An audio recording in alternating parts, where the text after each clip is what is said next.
Night Watch Room C Base, 3:00 a.m. Jenny Smith sat alone in the quiet room filled with blinking computer screens and radar machines. Her job was simple. Listen for any messages from ships in the ocean. Usually nothing exciting happened during these late hours. She would just hear normal radio chats between cargo ships and fishing boats. Tonight was different, though. Jenny felt strange, like something wasn't right. Maybe it was because today marked exactly 10 years since the Big Blue, America's largest submarine, went missing with 155 sailors on board. Her younger brother Tom was one of them. She took this night job hoping that someday she might hear something about what really happened to the submarine. Jenny was checking the usual radio channels when a weird noise came through her headphones. At first, it was just a scratchy sound, but then she heard something that made her freeze. It was coming from the exact channel that the Big Blue used to use. Her hands shaking, Jenny turned up the sound. Through the crackling noise, she heard a man's voice. "This is Big Blue calling." Then the voice cut out before coming back. "The walls are breaking. Water is coming in." The voice sounded terrified and worse. It sounded exactly like her brother Tom. Jenny's eyes darted to the clock on the wall, 3:07 a.m., but something was very wrong. The message showed it was being sent on October 15th, 2014, the same day the Big Blue disappeared. Her computer screen showed this wasn't an old recording. This message was happening right now, coming from the deepest part of the ocean. "Boss, Mr. John, come quick!" Jenny called out. "I'm getting a message from—" She stopped talking as new words came through her headphones. "They're in here with us," the voice whispered. "The dead people, swimming in the dark. They want us to become like them." Mr. John Brown ran over from his desk, forgetting his coffee cup. "Let me hear it," he said, looking worried. As Jenny reached to play the message again, strange numbers started appearing on her screen. They weren't coordinates. They were dates, future dates when people would die. Jenny's heart nearly stopped when she saw her own name listed for tomorrow. Suddenly, all the lights and computers went dark. Jenny sat in complete blackness, but her headphones crackled one more time. "Hi, sis," Tom's voice whispered. "We've all been down here waiting for you."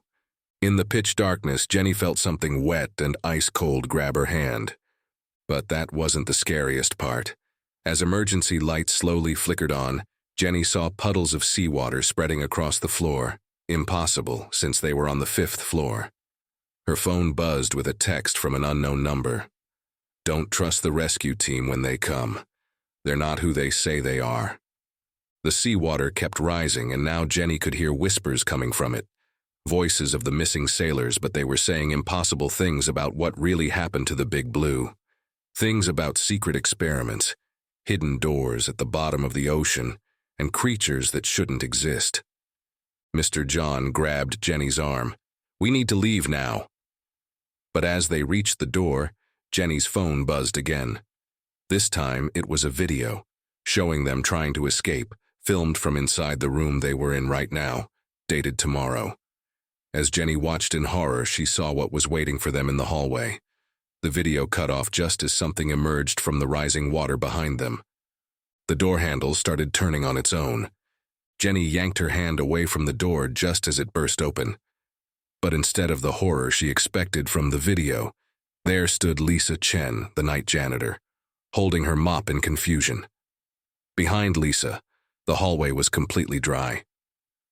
"I heard screaming," Lisa said, then stopped as she noticed the seawater swirling around their feet. The old woman's eyes went wide. "It's happening again," she whispered, "just like in '89. Mr. John spun around. "What do you mean again? What happened in 1989? But Lisa was already pulling an old waterlogged notebook from her cleaning cart. The pages were filled with faded handwriting and drawings of something that looked like a massive underwater door. "I used to work on submarines," Lisa explained, her hands trembling. "There was another one before the Big Blue, the Deep Star. It disappeared in the same spot. We found it 2 weeks later, completely empty. But the radio room—" She stopped, looking at the puddles growing larger. The radio room was filled with seawater. and messages kept coming, just like now. Jenny's phone buzzed again. This time it was a series of photos, black and white images from 1989. They showed the Deep Star's radio room, and there, written on the wall in algae, "The door is open. They're coming through." The same words were now appearing on their own computer screens, letter by letter. Suddenly, Mr. John grabbed the notebook from Lisa. "These coordinates," he said, pointing to a page, "they're different from where we thought the Big Blue went down. And look at the depth readings. It's impossible. No submarine could go that deep." The room's radio crackled to life without being turned on. "Jenny," Tom's voice came through clearer now. "Remember when we were kids and you asked me why I joined the Navy? The real reason? They recruited us because we could hear them. The voices from the deep. There's something down here, sis. Something ancient. The submarines didn't sink. They were called." The lights flickered again, and in the brief darkness, Lisa disappeared. In her place stood a puddle of seawater and her mop. Jenny's phone showed one final message. "Down is the only way out." The building's emergency alarm began blaring. On the security cameras, they could see rescue teams entering the building. But just like the video had warned, something was wrong with them. They moved too smoothly, and their faces seemed to ripple like water. "The stairs," Mr. John said, pulling Jenny toward the emergency exit. "We need to go up." "No," Jenny whispered, understanding finally dawning. "Tom said down is the only way out." She pointed to the service elevator. Its doors were open, water pouring out like a waterfall, but instead of going down, the water was flowing upward, against gravity. Mr. John looked at her like she was crazy. "You can't be serious." "The video showed us dying because we ran upstairs," Jenny said, stepping toward the elevator. "Whatever's happening, whatever took my brother, took Lisa, and took that first submarine, the answers are below." The rescue team was getting closer. Through the office windows, Jenny could see more water rising up the sides of the building from the streets below, glowing with a strange blue light. They were out of time. "Are you coming?" she asked Mr. John, standing in the elevator doorway as the impossible waterfall roared upward beside her. Mr. John looked at the approaching rescue team, their faces now clearly rippling like pond water in the rain. He stepped into the elevator with Jenny. The doors closed and they began to descend. The elevator plunged downward, but something was wrong with the speed. They weren't just going to the basement, they were falling much deeper, impossibly deep. The metal walls around them groaned under increasing pressure, and seawater leaked through the seams. But strangely, it swirled around them without getting them wet. Jenny's phone glowed with a new message. "Follow the blue lights." The screen switched to its camera mode by itself, showing a view of the elevator that shouldn't have been possible. From outside, through the water. In the camera view, trails of glowing blue dots led away from the elevator into the darkness. "Look," Mr. John pointed at the floor numbers display. Instead of normal numbers, it showed depths: 1,000 feet, 5,000 feet, 15,000 feet. They were already deeper than any elevator could possibly go. The elevator suddenly stopped with a bone-shaking jolt. The doors opened to reveal what looked like an underwater hallway, held back by invisible walls. Old-fashioned submarines lined both sides like a museum, each one dark and empty. Jenny recognized the Deep Star from Lisa's photos, and there, at the end of the hall, was the Big Blue. "Your brother's compass," Mr. John said suddenly. "The one you wear as a necklace. He gave it to you the day before." Jenny touched the small brass compass she always wore. Tom had pressed it into her hands, saying, "If you ever need to find me, this will point the way." She'd thought he was just being dramatic, but now the compass needle was spinning wildly. They stepped out of the elevator into the hallway. The invisible walls holding back the ocean rippled like soap bubbles. Through them, dark shapes moved in the water, too big to be fish, too fluid to be submarines. As they walked past each submarine, numbers appeared floating in the water beside them. Deep Star, 1989, 82 souls taken. Ocean Wanderer, 1967, 44 souls taken. Sea Whisper, 1932, 29 souls taken. Jenny's phone buzzed again. The message read, "Not taken, changed. We found the way through." They reached the Big Blue. Its hull was covered in the same glowing blue dots they'd seen in the phone camera. The compass needle finally stopped spinning, pointing directly at the submarine's main hatch. "Jenny, wait!" Mr. John grabbed her arm. "Think about this. The video showed us dying if we went up. What if there's another video? What if we die down here too?" Jenny pulled out her phone, but the screen only showed their reflection. Except, their reflections were wrong. In the phone screen, their skin had a blue tinge, and their eyes looked like swirling whirlpools.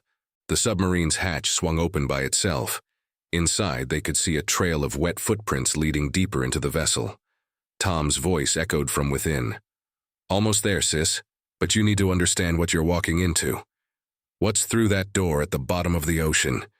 It's beautiful, but it changes you. Forever." Mr. John shined his flashlight into the submarine. The beam caught something on the wall. More writing in algae, but this time it was Tom's handwriting. "The door shows everyone a different way in. Don't trust what you see." From behind them came the sound of the elevator moving again. The rescue team had followed them down. "Time to choose," Jenny whispered, one foot on the submarine's entrance.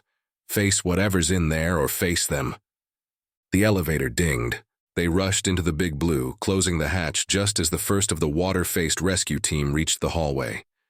Inside the submarine, emergency lights pulsed with that same strange blue glow. The compass around Jenny's neck grew ice cold. Following the wet footprints, they moved through the submarine's narrow corridors. Every room they passed was perfectly preserved, as if the crew had just stepped away. Half-played card games on tables, coffee cups still half full, but the liquid inside wasn't coffee anymore. It swirled with tiny points of blue light. In the crew quarters, Jenny found Tom's bunk. His journal lay open on the pillow, the pages completely dry despite everything being underwater. The last entry read, "They're calling it a door, but that's not what it is. It's more like a mirror. It shows you what you want most, then offers it to you. The price is high, but God help me, I'm starting to think it's worth it." A child's laughter echoed through the submarine's halls, a sound Jenny recognized. It was her own laugh from 20 years ago, playing hide-and-seek with Tom. "Look at this," Mr. John called from the navigation room. The submarine's maps were still up, but they showed impossible things. Continents that didn't exist, ocean trenches that weren't on any normal map. And there, marked in glowing ink, was a spot labeled simply, "Home." Jenny's phone buzzed one last time before going black. The final message showed a video of her and Tom as children, but it wasn't a memory she recognized. In it, they were playing underwater, breathing water like air, their eyes gleaming with that same blue light.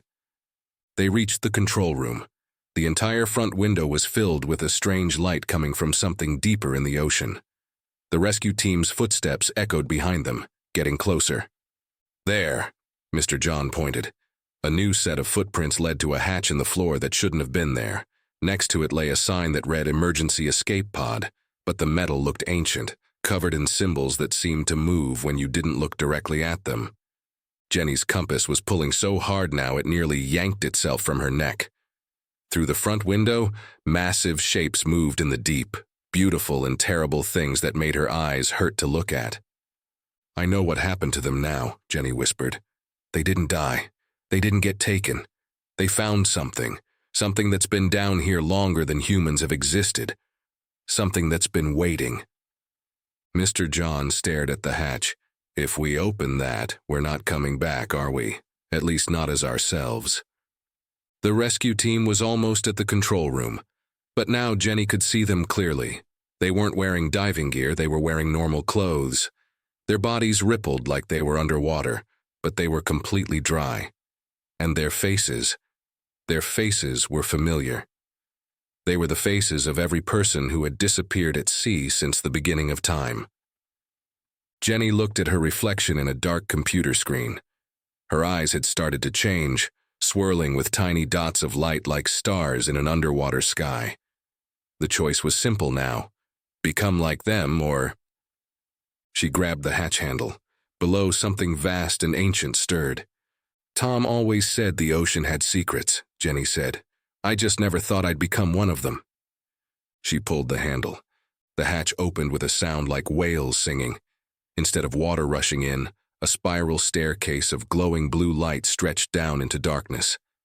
As Jenny and Mr. John began their descent, the rescue team reached the control room. But they didn't follow. They just stood watching, their water-rippling faces now wearing sad smiles. The stairs seemed endless, each step lighting up as their feet touched it, then fading away behind them. Jenny's compass spun faster with each step down until the needle finally snapped off, floating upward like a leaf in the wind. Suddenly, the darkness around them lit up.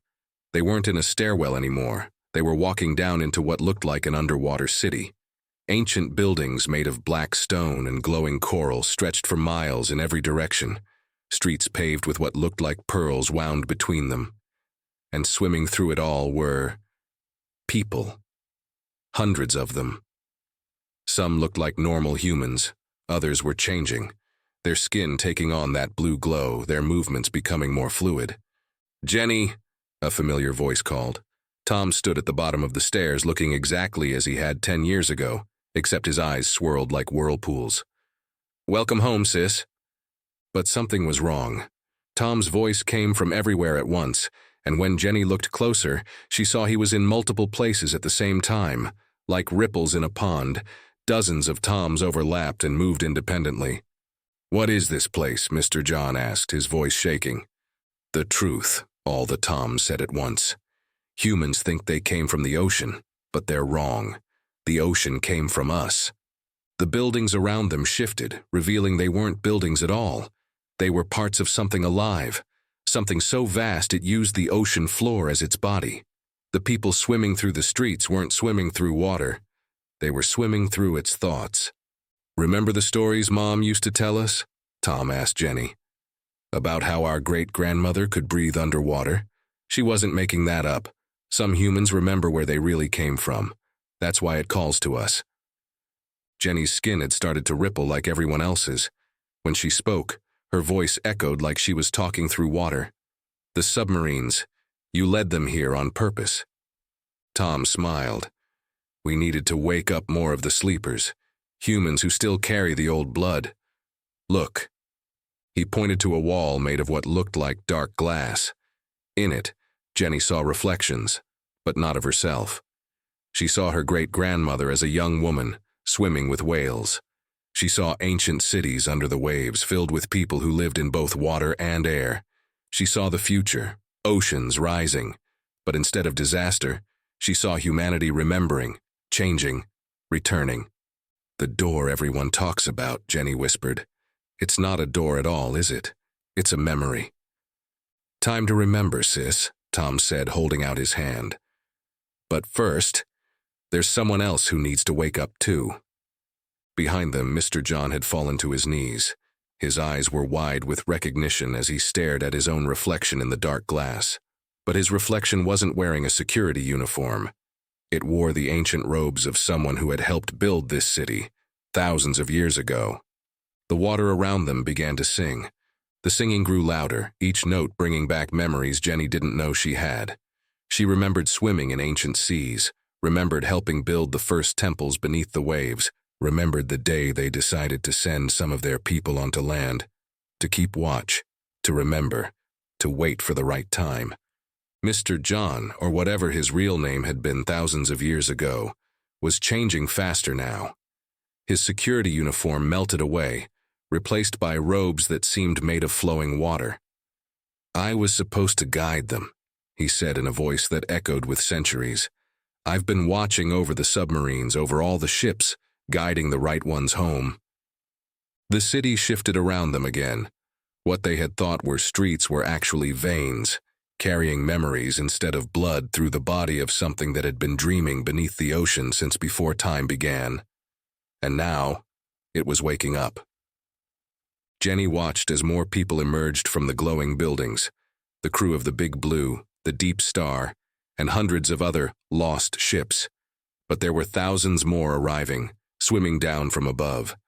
The rescue team from earlier had spread out across the oceans, calling to others with the old blood. "But what about the people up there?" Jenny asked, looking toward the distant surface. "The ones who aren't like us?" Tom's many reflections smiled sadly. "That's why we needed you, sis. You worked in communications. You can help us talk to them, prepare them. The change is coming whether they're ready or not.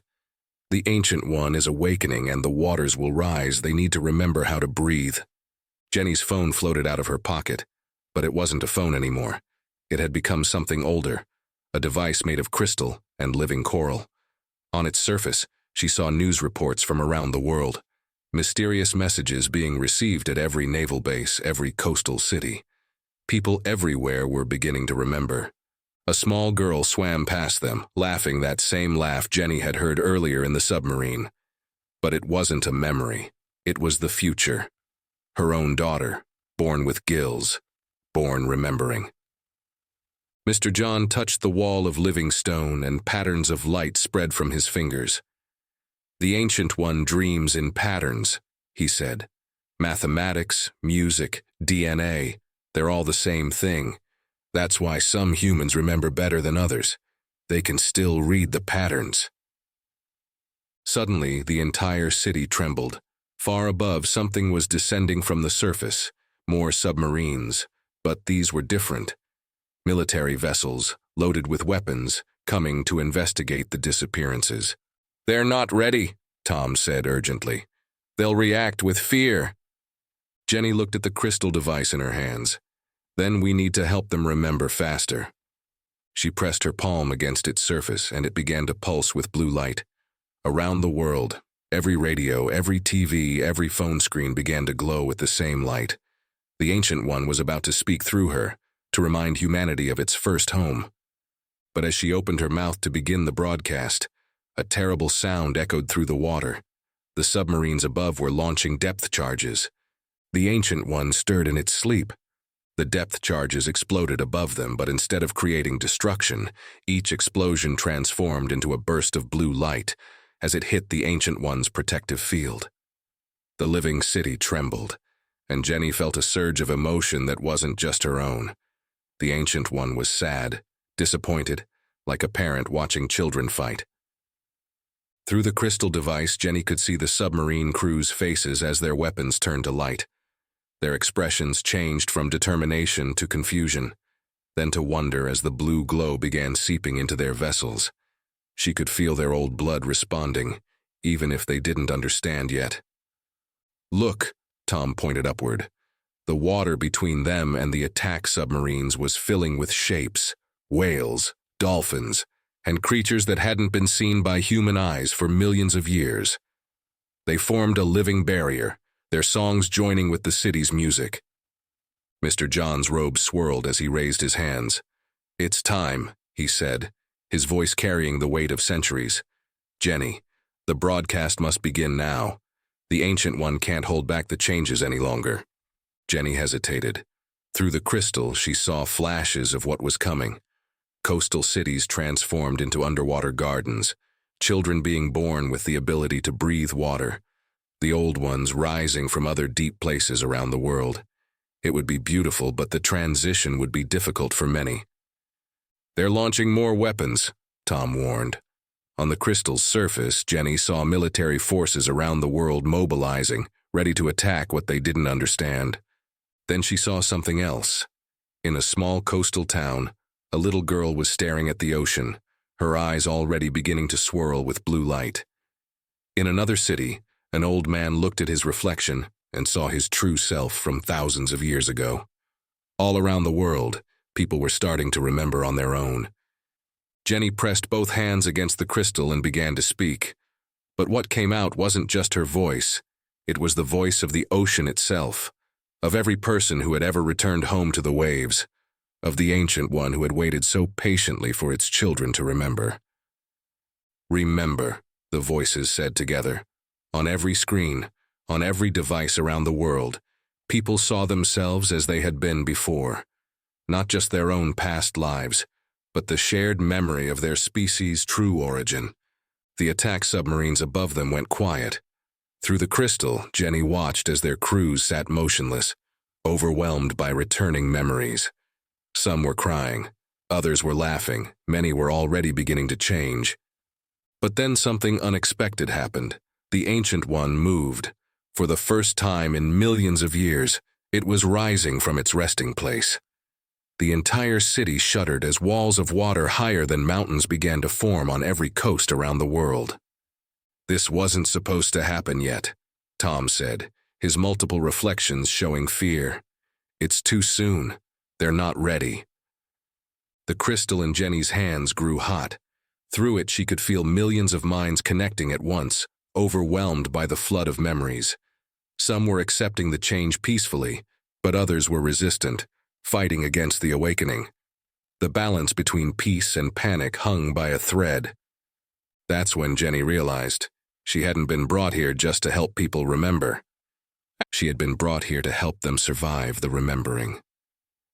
Jenny pulled the crystal close to her chest, feeling the fear and confusion of billions of minds flowing through her.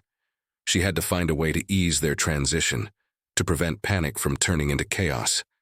That's when she remembered something from Tom's journal, about the door being like a mirror, showing people what they wanted most. "Wait!" she called out, her voice rippling through the water. "Ancient One, please wait!"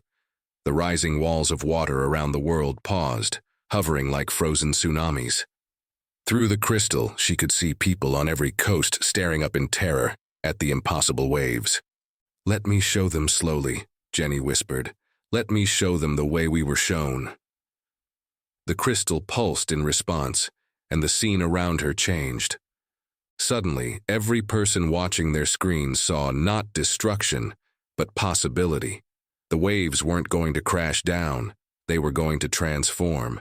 Each person saw their own deepest dreams reflected in the water, solutions to pollution, new forms of clean energy, cities that worked in harmony with nature, children playing safely in clean oceans. Mr. John stepped forward, his ancient robes now glowing with the same light as the crystal.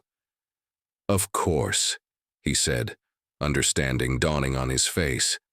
"That's why you were chosen, Jenny. Not just because of your old blood, but because you work in communications. You know how to make people listen." The crystal showed her more images, people in coastal cities beginning to understand. The military vessels were standing down. News reporters were sharing stories of strange but beautiful changes happening around the world. Scientists were excitedly documenting the arrival of new species, the healing of coral reefs, the cleansing of polluted waters. But not everything was peaceful. Through the crystal, Jenny saw groups of people refusing to accept the change, barricading themselves inland, preparing for war against what they saw as an invasion. The Ancient One stirred restlessly, its patience wearing thin. "I need to reach them differently," Jenny realized. She focused on the crystal, and its broadcast changed. Instead of showing the future, it began showing the past, not the ancient underwater cities, but recent history. It showed decades of ocean pollution, dying coral reefs, disappearing species. Then it showed what would happen if nothing changed. A dying ocean meant a dying world.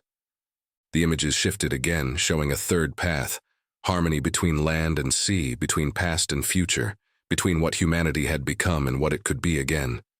The crystal grew warm in her hands as more and more minds began to accept the possibility of change.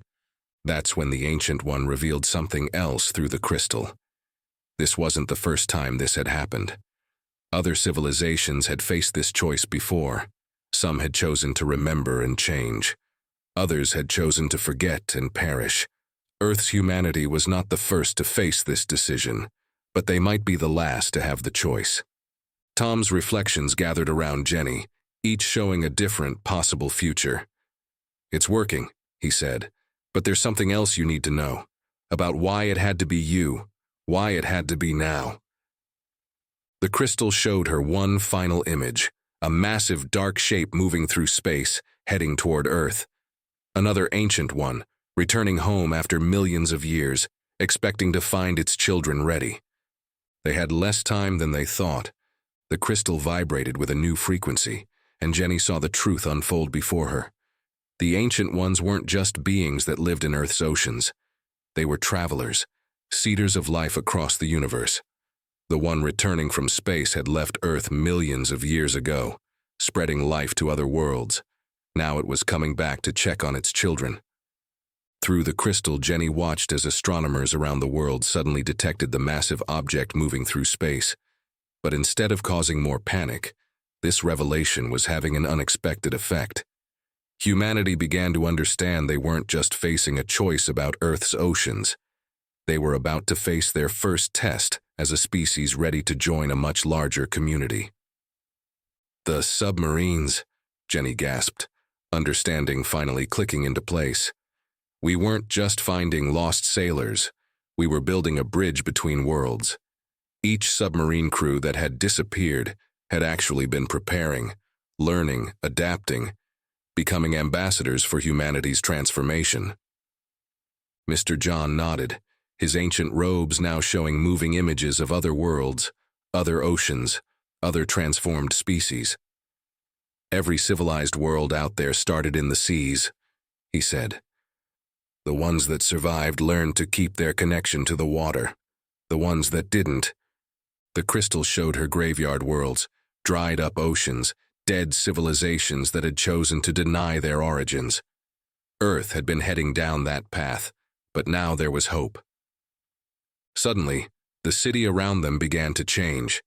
The buildings of living stone rearranged themselves, forming what looked like a massive command center. Screens of living coral showed views from every ocean on Earth, and in each one, more people were beginning to change. Tom's multiple reflections merged into one as he walked to a central platform. "This is what I've been training for," he said. "What we've all been training for. When the Ancient One returns from space, it will expect to communicate with minds that remember how to think in oceanic patterns." Through the crystal, Jenny watched as the first changed humans began teaching others. It wasn't just about breathing water or swimming. It was about learning to think in multiple dimensions, to communicate through patterns of light and sound, to understand time as fluid as the seas themselves. But they were running out of time. The crystal showed her the approaching Ancient One more clearly now. It would reach Earth in less than a month, and it wasn't coming alone. It was bringing representatives from other transformed worlds, expecting to find Earth ready to join them. "There's something else," Mr. John said gravely. "Something we haven't told you yet." He waved his hand, and a new section of the city revealed itself. There, in what looked like a massive underwater hangar, stood rows of vessels unlike anything Jenny had ever seen. They weren't submarines. They were ships designed to travel through both water and space. "We've been building these since 1989, Tom explained. "Every person who answered the call has helped. But we need someone to lead the first contact team. Someone who can communicate not just with our own people, but with whatever we meet out there." Jenny looked down at the crystal in her hands, which had grown to encompass her entire arms. She wasn't just holding it anymore. It was becoming part of her. A memory surfaced, not from ancient times, but from her childhood. 10-year-old Tom looking up at the stars from their backyard pool saying, "What if the reason we love swimming so much is because we're practicing for something bigger?" Above them, the approaching ships from space sent their first clear message. The crystal translated it into words everyone on Earth could understand. "Are our children ready to come home?" Through the crystal, which now covered most of her body like living armor, Jenny sent humanity's response, not in words, but in waves of memory and emotion, showing both their struggles and their awakening. The returning Ancient One's reply came as a feeling of approval, like a parent proud of their child's first steps. But then the crystal revealed something unexpected. The space between the approaching Ancient One and Earth was filling with dark shapes. Through enhanced images from space telescopes, now modified by changed scientists, Jenny could see them clearly. Massive ships, but not the peaceful kind. They were hunters, following the Ancient One, waiting to see if Earth would be weak enough to take.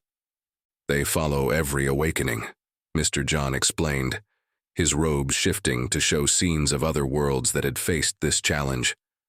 Some civilizations refuse to change and destroy themselves. Others change but aren't strong enough to defend themselves. Only those who truly understand both their past and their potential survive. The crystal showed Jenny numbers. Out of every 100 worlds seeded with life, only 3 made it past this stage. Tom stepped onto one of the space water vessels, its surface rippling like liquid metal. "This is what the submarine crews have really been training for," he said. "We're not just Earth's memory keepers. We're its first line of defense." Through the crystal, Jenny watched as similar vessels rose from hidden bases in every Earth ocean. The crews of all the lost submarines had been preparing for this moment, learning to operate ships that could move through water and space with equal ease. But something was still missing. The crystal pulsed with urgency, showing her what the Ancient One knew. The hunters weren't just coming to test Earth's defenses. They were coming to steal something hidden in Earth's oceans since the beginning of time. The entire underwater city shifted, revealing its true form. It wasn't just a city or even just a part of the Ancient One. It was a key, and what it unlocked. Jenny gasped as the crystal showed her the truth. Earth's oceans didn't just cover most of the planet by accident. They were a lock, protecting something beneath them. Something that could either save or destroy all life in the galaxy, depending on who controlled it. "Now you understand," Mr. John said, his form becoming less human, more like a living pattern of light and water. "Why we had to wait for the right moment, the right person. Someone who could not only help humanity remember, but also help them understand what they're truly protecting." The crystal completed its merger with Jenny's body. She could feel every drop of water on Earth, every changed human learning their new abilities, every vessel preparing for what was coming. But more importantly, she could feel what lay sleeping beneath it all. Tom looked at his sister, his eyes now pools of starlight. "Are you ready?" he asked. "Once you give the signal, every person on Earth who's changed will know the full truth, not just about our past, but about our purpose. Some of them might not be able to handle it." Jenny looked through the crystal at the surface world. The great waves still hung frozen around every coast. Humanity balanced on the edge of transformation. And now she had to tell them they weren't just changing to survive. They were changing to become guardians of something vast beyond imagination. She raised her crystalline hands, preparing to send the message that would change everything. Above them, the hunters accelerated toward Earth.